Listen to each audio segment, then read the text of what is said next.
જો તમે આબુ ફરવા આવવા માંગતા હોય અને એવી કોઈ જગ્યા એક્સપ્લોર કરવા માંગો છો કે જ્યાં ભલે પીક સિઝન હોય પણ પબ્લિક બિલકુલ ના હોય, તો એવી એક જગ્યાએ અમે લોકો વિઝિટ કરવા આવ્યા હતા. આ છે ગૌમુખી પોઈન્ટ. માની લો કે આબુની અંદર 25,000 પબ્લિક હશે, તો અહીંયા ગણીને 100 પબ્લિક પણ નથી. અને તમારામાં ફિઝિકલ સ્ટ્રેન્થ હોય, તમે જો ઢલાણવાળો રસ્તો ચડવા માંગતા હોય, પહાડોને એક્સપ્લોર કરવા માંગતા હોય, 750 સીડીઓ ઉતરવા માંગતા હોય, અને એક એવી જગ્યા કે જ્યાં તમારો મોબાઈલ નેટવર્ક પણ ના મળે અને એકદમ પીસ હોય, તો આ ગૌમુખી પોઈન્ટ જરૂરથી વિઝિટ કરવા જેવું છે.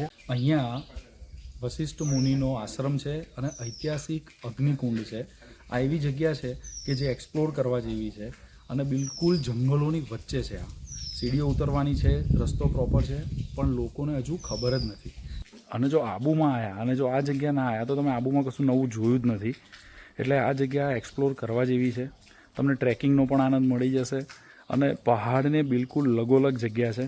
તમે થોડાક વિડીયો જોશો તો તમને ખબર પડી જશે કે આજુબાજુમાં એટલી શાંતિ છે.